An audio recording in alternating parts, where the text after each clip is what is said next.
Welcome to The Explainer. Today we're diving into something that's got everyone talking and maybe feeling a little nervous. How to buy Bitcoin.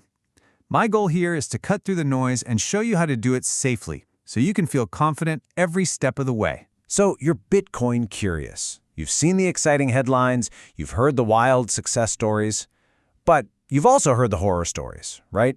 People losing everything, exchanges getting hacked. It's totally understandable to be a bit spooked. Honestly, you should be cautious. And let's be clear, those fears aren't just in your head. The risks are very, very real. We're talking about incredibly sophisticated scams, exchanges that have proven to be vulnerable, and the big one, irreversible mistakes. With crypto, there's no forgot my password button and no bank to call to reverse a transaction. When it's gone, it's gone. But, and this is a big but, here's the good news. For every single one of those risks, there's a safeguard. There is absolutely a safe way to buy and own Bitcoin. And that's exactly what we're going to do right now. We're going to walk that path together. Our first stop isn't an exchange or a marketplace. It's all about building your own digital fortress.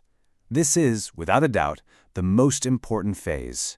You have to get your security set up before you even think about clicking buy. Seriously, this part is non-negotiable. And the cornerstone of that fortress? A crypto wallet. The simplest way to think about it is like your own personal digital vault.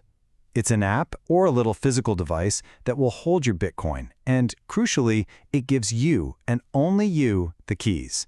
This is where your Bitcoin is going to live, safe and sound, after you buy. Okay, so wallets come in two main flavors. First, you've got hot wallets. These are software on your computer or phone.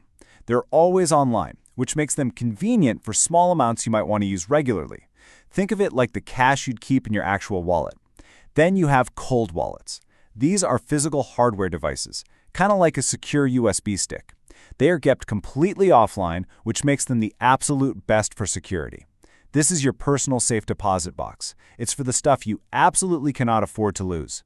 All right, Fortress is designed, your vault is picked out, now it's time to actually go get the Bitcoin. This means choosing a marketplace, which is just the fancy term for the place where you'll exchange your regular money, like dollars, for crypto. Now, not all exchanges are built the same. Not even close. So here's your checklist. Number 1, rock-solid security. At a minimum, that means two-factor authentication, or 2FA. It's a lifesaver. 2, make sure they're compliant with regulations in your country. 3, transparent fees. You should know exactly what you're paying for. And finally, a good reputation. In this space, trust is everything, and it's earned over years, not with flashy marketing. So, you've built your fortress, you've picked your marketplace. Now for the main event, actually making the purchase.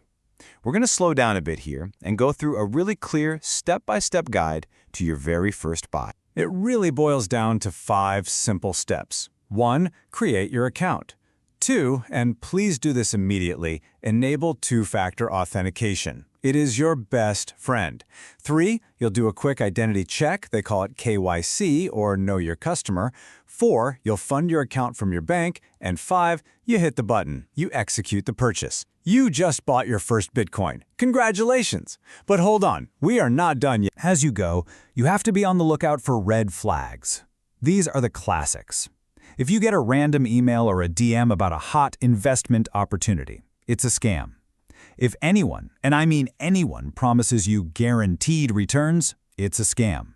And if they're pressuring you, saying you have to act right now or you'll miss out, that is a huge red flag. It's a trap. Okay, you did it. You bought the Bitcoin. It's sitting there right in your exchange account.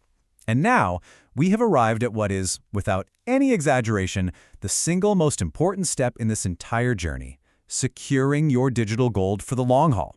Here it is, the golden rule. You must withdraw your Bitcoin from the exchange and move it to that personal wallet we set up earlier. Why? Because as long as your Bitcoin is on an exchange, you don't really own it. They do. It's like buying gold but leaving it in the dealer's vault. Taking it home to your own safe, your personal wallet, is what gives you true control. This all comes down to the most famous saying in the entire crypto world. I want this to stick in your head.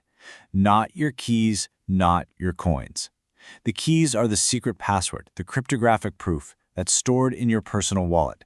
If you don't hold those keys yourself, you're just trusting that someone else will keep your coins safe for you. And history has shown us that's a risky bet. And that's really the heart of it, isn't it? This whole process is about taking back control. In this new digital world, true ownership isn't something that's just given to you by a bank. It's not passive. It's an active thing. It takes a little bit of learning, a little bit of care, and it definitely requires personal responsibility. But you know what? It is incredibly empowering. So there you have it. You now have the complete playbook. You know how to prepare, how to buy, and, most critically, how to truly own your digital assets. You've officially gone from being on the sidelines to being in the game. And that just leaves us with one final thought to chew on. As our world gets more and more digital, what does ownership truly mean? Thanks for joining us on The Explainer.